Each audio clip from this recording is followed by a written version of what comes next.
Hello बच्चों।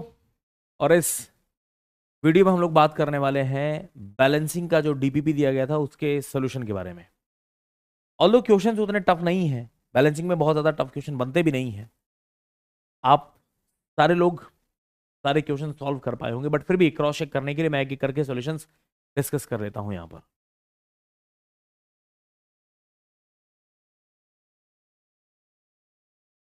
In this question क्या कहा जा रहा है आपसे? A disturbing mass of weight W1, weight दे रखा है, weight W1 rotating at radius R1 can be balanced by another mass of the weight W2 placed at radius R2 in the same diametral plane such that, क्या condition होगी अगर मुझे perfect balancing करनी है तो कैसा होना चाहिए, ये आपसे पूछना है। बेटे इतना तो हमको मालूम है कि अगर किसी शाफ्ट में, this is a shaft which is rotating about certain bearings, और यहां पर किसी एक प्लेन में कोई एक मास लगा हुआ है, कोई एक मास लगा हुआ है। जनरली हम लोग मास के टर्म्स में बातें करते हैं, तो मास कितना हो जाएगा? W1/g, वेट दिया हुआ ना, तो this is the mass. R1 distance पे ये मास लगा हुआ है, इसको बैलेंस करने के लिए हमें एक मास लगाना पड़ेगा इसी प्लेन में, क्योंकि सिंगल एक ही प्लेन में अगर मासेस रोटेट कर रहे हैं तो सिर्फ एक उसी प्लेन में एक बैलेंस मास लगा करके आपका काम चल सकता है। जस्ट बैक साइड में इसके एक मास लगा दो, और ये मास कितना लगाना है इन्होंने बोला है W2 वेट, तो फिर से W2 divide by G, this much mass is there R2 distance पे। बैलेंस कर लेंगे, इसके लिए क्या कंडीशन होनी चाहिए? सेंट्रीफ्यूगल फोर्सेस बैलेंस हो जाए, M1 R1 must be equal to M2 R2, यही तो होता है ना। M1 R1 must be equal to M2 R2। M1 की जगह पर आप क्या लिखोगे? W1/g, R1 is equal to W2/g R2, जी से जी कैंसिल, क्या बचा? W1 R1 is equal to W2 R2। हालांकि ये मैंने इतना परफेक्ट किया है सॉल्व कि वेट नहीं मास लिखो, डिवाइड बाय जी करो, डिवाइड बाय जी करो, फिर बाद में जी कैंसिल कर दो, मैंने किया है क्योंकि मुझे बहुत सिस्टमेटिक करना था आपके सामने। अदरवाइज एग्जाम में तो आप सीधे बोल सकते हो कि यार W1 R1 is equal to W2 R2 होगा, दैट्स इट। यार चाहे आप मास के टर्म्स में बात करो या वेट के टर्म्स में बात करो, समझ रहे हैं, कंपैरिजन ही करना है तो हो गया। Which one? Option A seems to be correct, W1 R1 must be equal to W2 R2, perfect balancing के लिए। अच्छा कीप इन माइंड, यहां पर परफेक्ट बैलेंसिंग से मेरा मतलब है कौन सी बैलेंसिंग कर रहे हो आप? सिर्फ स्टैटिक बैलेंसिंग करी, फोर्सेस का समेशन जीरो किया, सेंटर ऑफ मास जैसे ही एक्सिस ऑफ रोटेशन पे आया, डायनेमिक बैलेंसिंग करने की जरूरत नहीं है, ऑटोमेटिकली बैलेंस्ड है। तो ये कंप्लीट बैलेंसिंग करने के लिए W1 R1 W2 R2 के इक्वल हो जाए, दैट्स इट, मेरा काम चल जाएगा। Option A is correct. Thank you बेटा।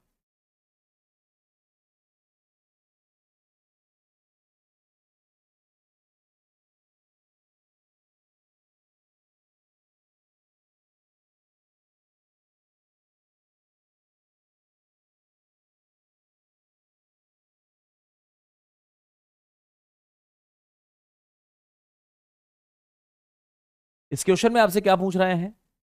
Primary unbalanced force due to reciprocating parts of weight W। फिर से हमें आदत है मास के टर्म्स में, ये W बोल रहे हैं, मास के टर्म्स में लिखने के लिए मुझे W/g लिखना पड़ेगा। रेसिप्रोकेटिंग पार्ट W दे रखा है, with crank radius, with crank radius, ये D गलत लिख दिया है यहां पर, विद क्रैंक रेडियस, मैं इसको पूरे को हटा देता हूं, with crank radius R,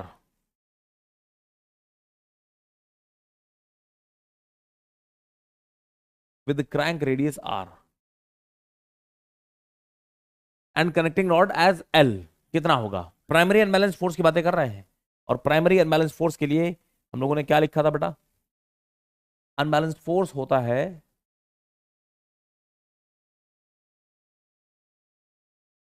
M/ओमेगा² with in bracket cos theta plus cos 2 theta by n,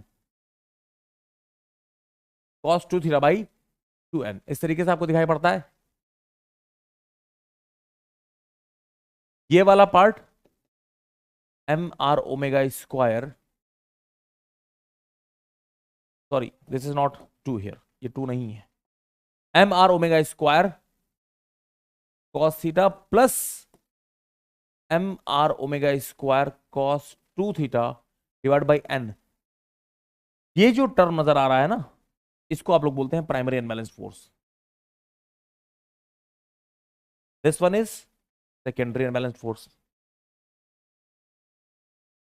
secondary unbalanced force, primary ही तो पूछा है, M R omega square cos theta. अच्छा, एम है नहीं, इन्होंने डब्ल्यू बाई जी के टर्म्स में लिखा हुआ है, तो क्या लिखा जा सकता है? Primary unbalanced force is going to be, ये है W by G is nothing but M, M R omega square cos theta. Option D Delhi is going to be correct. बहुत ही आसान स्ट्रेट फॉरवर्ड क्वेश्चन है बेटा। Thank you.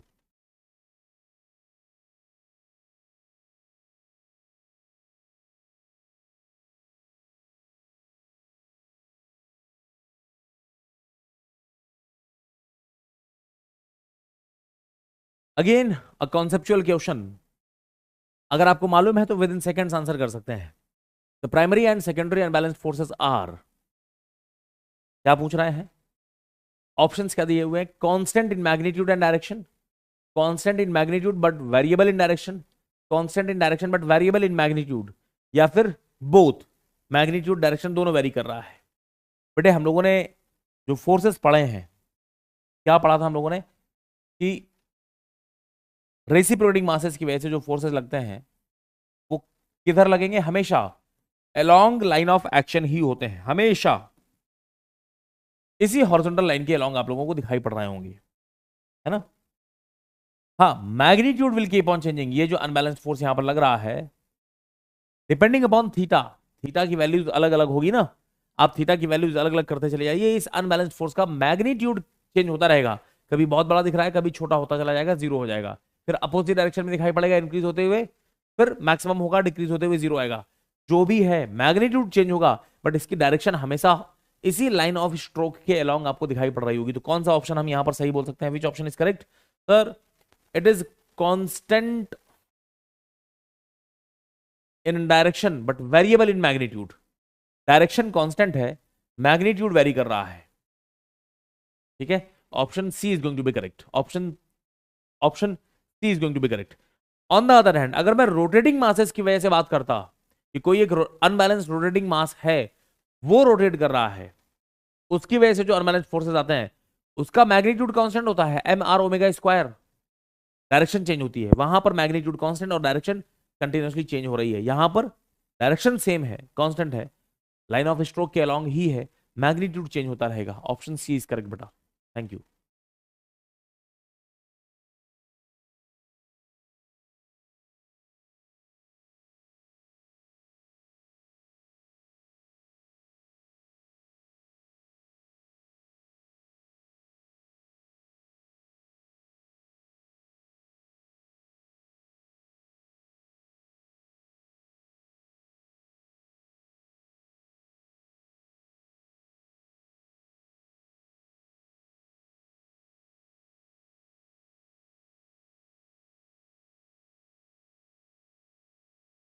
इस क्वेश्चन को ही देख लीजिए, बहुत स्ट्रेट फॉरवर्ड क्वेश्चन है, बहुत ज्यादा कैलकुलेशन करने की जरूरत भी नहीं पड़ेगी, और जिस लेवल पे हम लोगों ने क्लासेस में बात की है उसके बाद तो ये बहुत आसान सा क्वेश्चन हो गया है।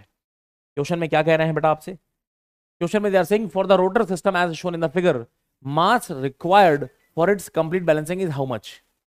एक आपको शाफ्ट दे रखी है ओ के अबाउट, ये पूरा सिस्टम घूम रहा है, एक मास कनेक्टेड है 2 मीटर पे 5 केजी का मास है, 45 डिग्री पर 1 मीटर पे 3 केजी का मास है, और एक 180 डिग्री पे हमको 10 केजी का मास दिखाई पड़ रहा है 1 मीटर डिस्टेंस पे। ये सारे के सारे मासेस मुझे एक ही वर्टिकल प्लेन में axis, this axis which is passing through point O, इस एक्सिस के अबाउट रोटेट होते हुए दिखाई पड़ रहे हैं।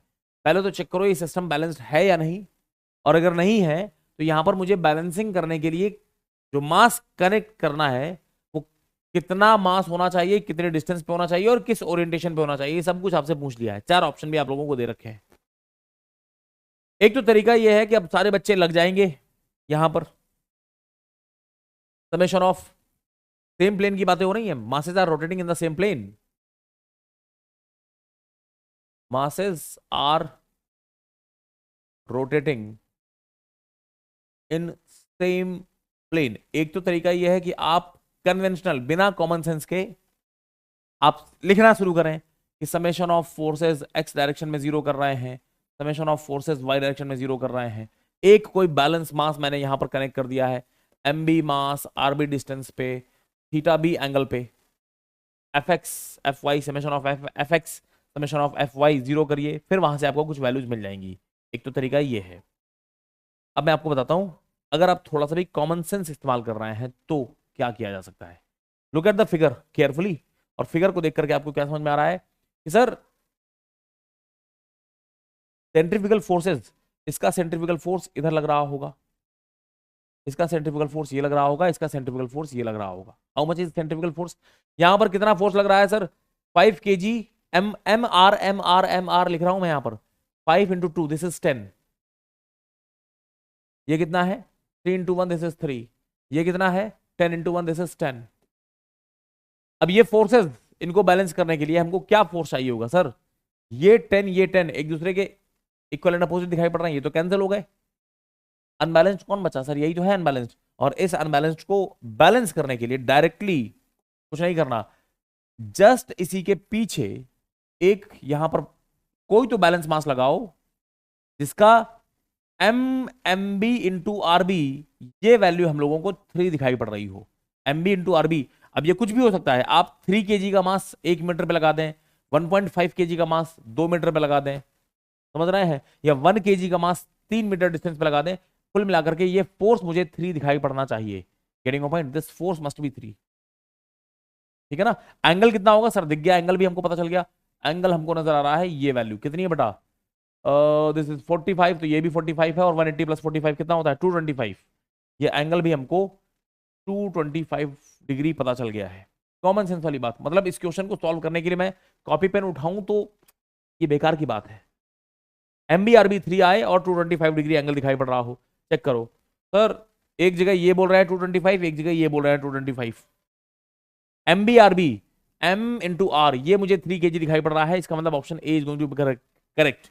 ये 8 इंटू वन बोल रहा है, ये गलत है बेटा, है ना? तो option A seems to be correct. Question दिखने में ऐसा लग रहा है कि थोड़ा सा टाइम लेगा, but it will take. Common sense से यूज करेंगे तो विद इन सेकेंड्स। अदरवाइज तुम्हारे पास फॉर्मुला है, आप वहां से भी सॉल्व कर सकते थे बेटा। Thank you very much.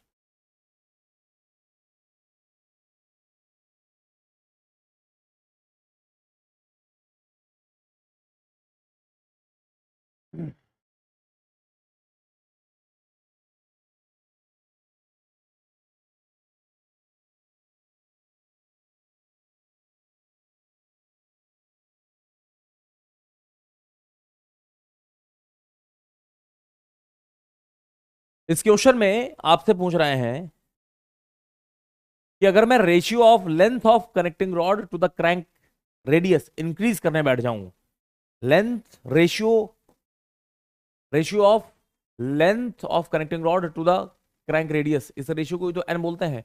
अगर मैं एन को इंक्रीज करने बैठ जाऊं तो फिर प्राइमरी अनबैलेंस फोर्स या सेकेंडरी अनबैलेंस फोर्स क्या चेंजेस देखने को मिलेंगे? इंक्रीज होंगे या डिक्रीज होंगे? बेटे कॉमन सेंस वाली बात, अनबैलेंस्ड फोर्स का जो फॉर्मूला है आपके पास, M R omega square cos theta plus cos 2 theta divide by N. इस फॉर्मूले में प्राइमरी फोर्स में तो एन की वैल्यू कहीं आती ही नहीं है, सेकेंडरी फोर्स में आपको दिखाई पड़ता है, तो प्राइमरी फोर्स में तो कोई फर्क नहीं पड़ेगा। No effect on primary unbalanced force, लिख देते हैं। As N increases, no effect on primary unbalanced force. और सेकेंडरी अनबैलेंस्ड फोर्स के बारे में क्या ख्याल है? Secondary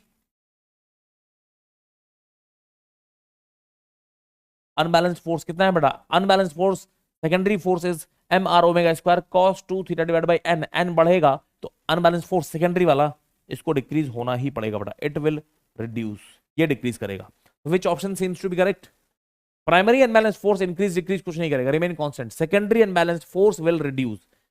which option? Option D Delhi is going to be correct. ये ऑप्शन डी यहां पर सही दिखाई पड़ रहा है, सिंपल सी बात। थैंक यू बेटा।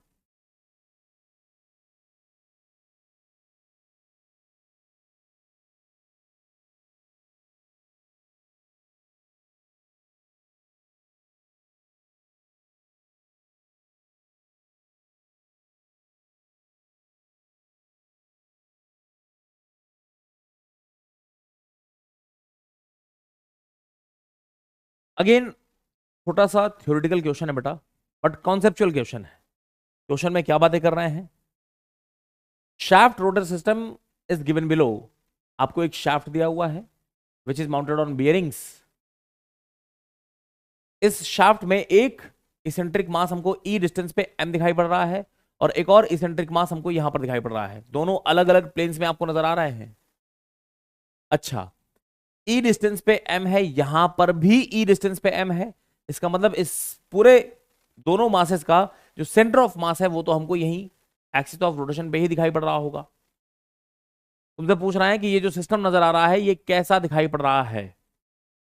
सर, ये जो सिस्टम दिखाई पड़ रहा है इसका सेंटर ऑफ मास तो एक्सिस ऑफ रोटेशन पे है, या फिर आप ऐसे भी बोल सकते हो कि जो सेंट्रीफ्यूगल फोर्सेस दिखाई पड़ रहे होंगे यहां पर और यहां पर, ये दोनों तो एक दूसरे को बैलेंस कर रहे हैं। तो सर समेशन ऑफ फोर्सेस तो यहां पर हमको जीरो नजर आ रहा है, वो तो है, लेकिन ये forces they are going to form a couple, और वो कपल अनबैलेंस्ड है। इसको अगर मुझे बैलेंस करना है ना इस सिस्टम को, तो मुझे यहां पर मोमेंट को बैलेंस करने के लिए अपोजिट डायरेक्शंस में मुझे बैलेंस करने के लिए इसको दो अलग अलग प्लेन्स में कुछ बैलेंस मास यूज करने पड़ेंगे जो कपल्स प्रोवाइड करेंगे इसके अपोजिट। ये force they are going to form a couple clockwise direction में, एंटी क्लॉकवाइज कपल हमको यहां पर प्रोड्यूस करना पड़ेगा। Getting point? Summation of moment ये नॉन जीरो है। Getting point? फोर्सेस का समेशन जीरो है तो मैं बोलूंगा कि सर ये स्टैटिकली तो बैलेंस्ड है, स्टैटिकली बैलेंस नजर आ रहा है बट डायनेमिकली बैलेंस नहीं है। डायनामिकली अनबैलेंस्ड है बेटा। कौन सा ऑप्शन सही दिखाई पड़ रहा है आप लोगों को यहां पर? System is statically balanced only, यहां पर अनबैलेंस्ड मोमेंट दिखाई पड़ रहा है आपको, उसकी वजह से कुछ ना कुछ डायनेमिक रिएक्शंस आप लोगों को देखने को मिलेंगी। क्लियर है बेटा? Thank you.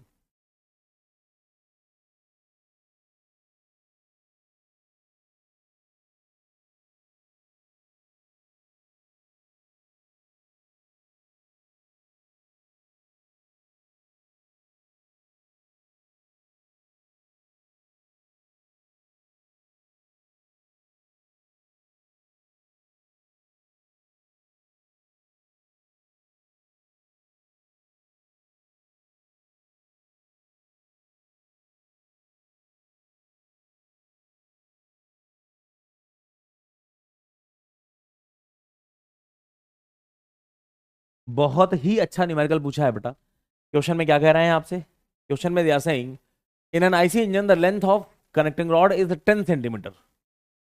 एल की वैल्यू 10 सेंटीमीटर दे रखी है and that of the crank is also 10 centimetre. R और एल दोनों आप लोगों को 10 सेंटीमीटर दे रखे हैं। अच्छा, mass of the piston is 1 kg and crank is rotating at speed of 1 radian per second. तो प्राइमरी एंड सेकेंडरी फोर्सेस बताओ when crank is perpendicular to the connecting rod. Language को बहुत ध्यान से पढ़िए। जिस समय क्रैंक कनेक्टिंग रॉड के परपेंडिकुलर हो गया होगा उस मोमेंट पे आप मुझे बताओ प्राइमरी अनबैलेंस फोर्स और सेकेंडरी अनबैलेंस फोर्सेस क्या रहे होंगे। इसका डायग्राम बनाओ पहले तो। आर और एल आपको दोनों दे रखे हैं, कितने लिखते हैं यहां पर? सर आर भी 1 मीटर दे रखा है, 10 centimetre 10 centimetre. R is given 10 centimetre, L ये भी 10 सेंटीमीटर दे रखा है। इसका मतलब एन की वैल्यू हमको एल बाई आर ये हमको 1 दे रखी है। ठीक है ना? और क्या दिया हुआ है? ओमेगा भी पिस्टन का मास 1 kg। बहुत आसान कर दिया यार। पिस्टन का मास 1 kg और angular speed 1 radian per second. मतलब कैलकुलेटर की कोई जरूरत नहीं है, सब कुछ 1 1 1 इस तरीके से दे रखा है। 1 रेडियन पर सेकेंड। क्या पूछना चाह रहे हैं? जिस समय क्रैंक कनेक्टिंग रॉड के परपेंडिकुलर हो गया है उस समय बातें पूछ रहे हैं आपसे। बताओ कैसा डायग्राम नजर आ रहा होगा? सर ये आपकी लाइन ऑफ स्ट्रोक हो गई,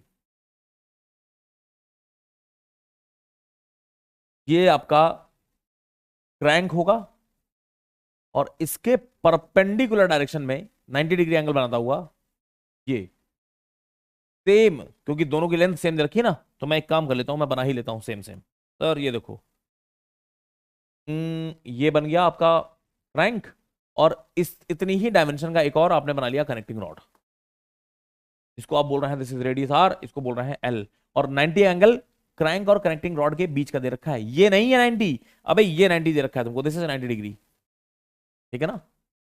आर एल दोनों सेम सेम है, ये भी दिस डायमेंशन,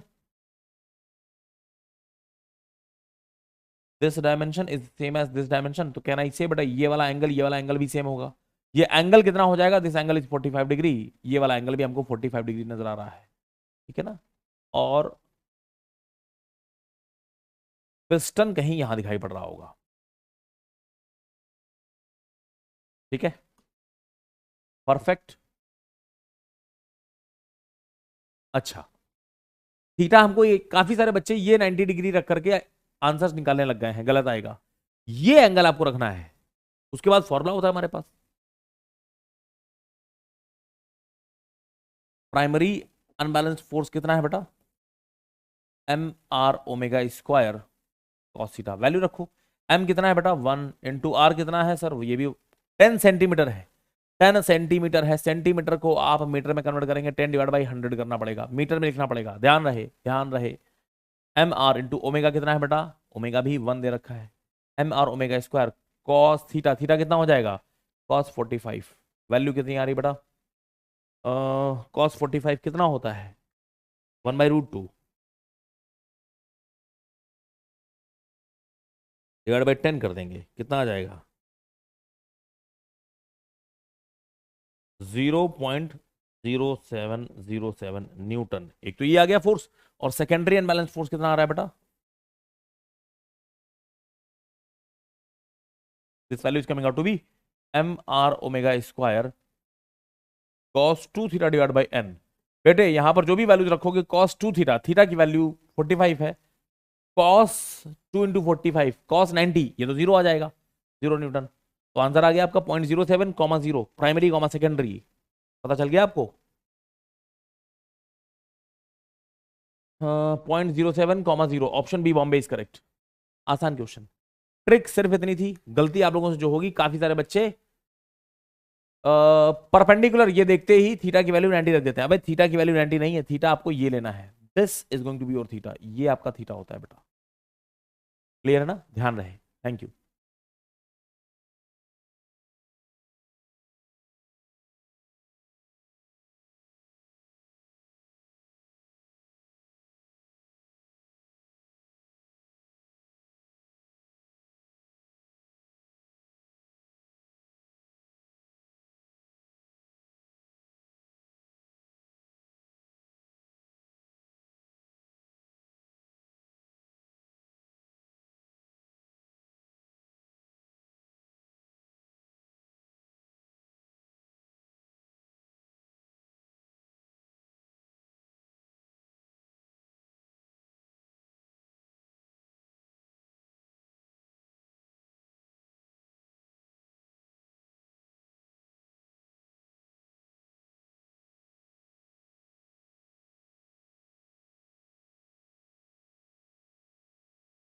अगेन एक ऐसा क्वेश्चन जिसको अगर आप कॉमन सेंस से सॉल्व करने बैठेंगे तो शायद सेकंड्स में सॉल्व किया जा सकता है इसको, क्वेश्चन को बहुत अच्छे से पढ़ लो और उसके बाद एक नजर ऑप्शन पे भी डाल लेना, सॉल्व करने की जरूरत शायद आपको पड़े ही ना। क्या कह रहे हैं इस क्वेश्चन में, अ rotor weighing 2 kilonewton is supported on bearing A and B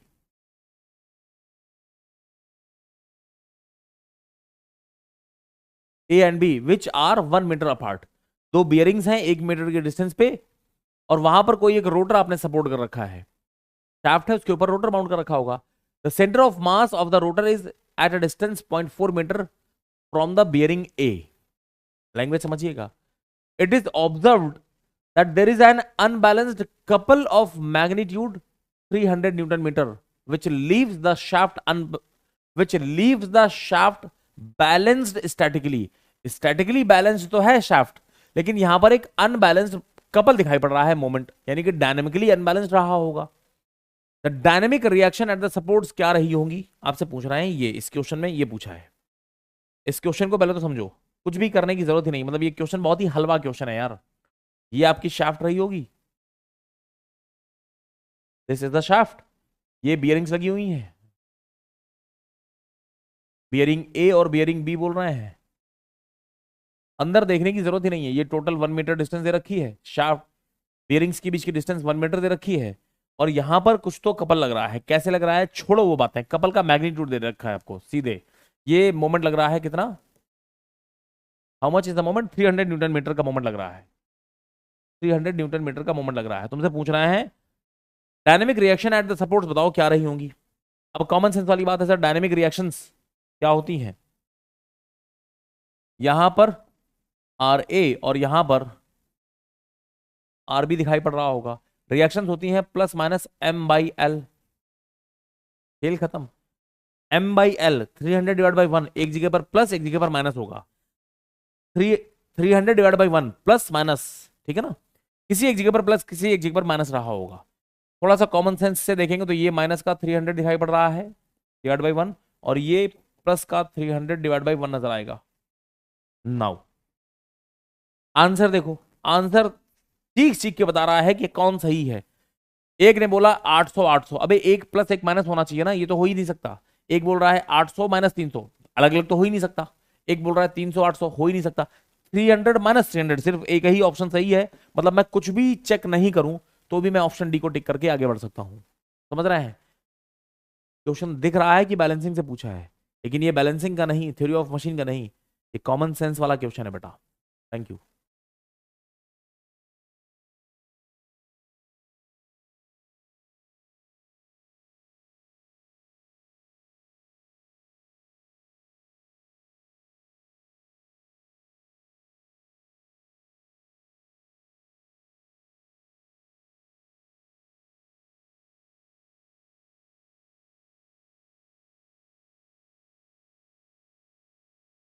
अगले इस क्वेश्चन में आपसे पूछ रहे हैं, आपसे क्या कह रहे हैं, क्वेश्चन में कहा जा रहा है statically balanced system is shown in this figure, two equal weight W each with an eccentricity of E are placed on opposite sides of the axis in the same axial plane.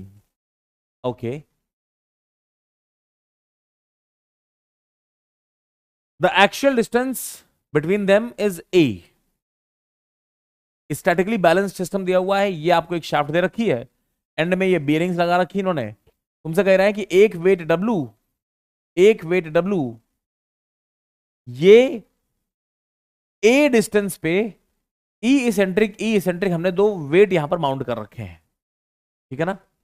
अच्छा, total dynamic reaction at the supports बताओ कितनी होगी। Again इसको मैं common sense वाला question बोलूंगा, आप कुछ भी कैलकुलेशन करने से बचिए। क्या पूछ रहे हैं तुमसे, टोटल, ये सिस्टम स्टैटिकली बैलेंस तो नजर आ रहा है, डब्ल्यू वेट ई सेंट्रिक डिस्टेंस पे है, डब्ल्यू वेट ई सेंट्रिसिटी पे नजर आ रहा है, तो इन दोनों का सेंटर ऑफ मास तो आपको यहां पर दिखाई पड़ रहा है एक्सिस ऑफ रोटेशन पे। स्टैटिकली तो बैलेंस है, डायनेमिकली अनबैलेंस्ड होगा, क्योंकि सर इसका जो फोर्स है इसका जो फोर्स है ये मिलके एक कपल बना रहे होंगे, और उस कपल, लिखा हुआ है साफ साफ लिखा हुआ है कि स्टैटिकली बैलेंस्ड है, केवल यहां पर डायनेमिक अनबैलेंस आएगा, मोमेंट यहां पर दिखाई पड़ रहे होंगे। टोटल रिएक्शन बताओ सपोर्ट्स पे क्या रही होंगी, टोटल डायनेमिक रिएक्शन बताओ। तुम हमको ये देखो, रिएक्शंस तो यहां पर कई सारी आएंगी, क्योंकि अर्थ पे रखा है तो इसका wait W + W 2W wait है, तो that total weight divide by 2, reaction यहां और यहां दिखाई पड़ रही होगी। वो रिएक्शन नहीं पूछ रहा है तुमसे, डायनेमिक रिएक्शन बताओ। डायनेमिक रिएक्शन, डायनेमिक रिएक्शन कैसे निकालोगे सर, डायनेमिक रिएक्शन का मतलब होता है जब ये चल रहा है इसके रोटेशन की वजह से, किसी अनबैलेंस्ड फोर्स की वजह से। सर हम लोगों ने ये बात तो पढ़ रखी है कि आप किसी भी शाफ्ट की बात करें, अगर यहां कुछ तो मोमेंट लग रहा है, जो कि लग रहा है यहां पर, ये कुछ तो वेट रहा होगा, ये कुछ तो वेट रहे होंगे, सेंट्रीफ्यूगल फोर्सेस इधर दिखाई पड़ रहे हैं, इधर पे सेंट्रीफ्यूगल फोर्सेस दिखाई पड़ रहे हैं, इनका एक बन गया होगा कपल, और कपल की वजह से जो रिएक्शंस आपको दिखाई पड़ती हैं वो रिएक्शंस क्या होती हैं बेटे, आप एक जगह पर रिएक्शन 1 और रिएक्शन 2 प्लस माइनस m/l होता है, जो भी मोमेंट है divide by plus minus m/l। अब तुमसे पूछ रहा है टोटल बताओ, सर एक रिएक्शन, टोटल रिएक्शन का मतलब क्या होता है? टोटल रिएक्शन तुमसे पूछ रहा है, इसका मतलब जो भी रिएक्शन 1 है प्लस रिएक्शन 2, ये निकालना है। एक प्लस एम बाई एल होगी, दूसरी माइनस एम बाई एल होगी। ये तो जीरो ही आनी है यार, ये तो क्वेश्चन नहीं, ये तो ट्रिक क्वेश्चन था। और ऑप्शन ए जीरो दिख रहा है आपको, टिक करो, आगे बढ़ जाओ। कैलकुलेशन में अंदर जाना ही नहीं है हमको, टोटल रिएक्शन पूछ रहा है। थैंक यू बेटा।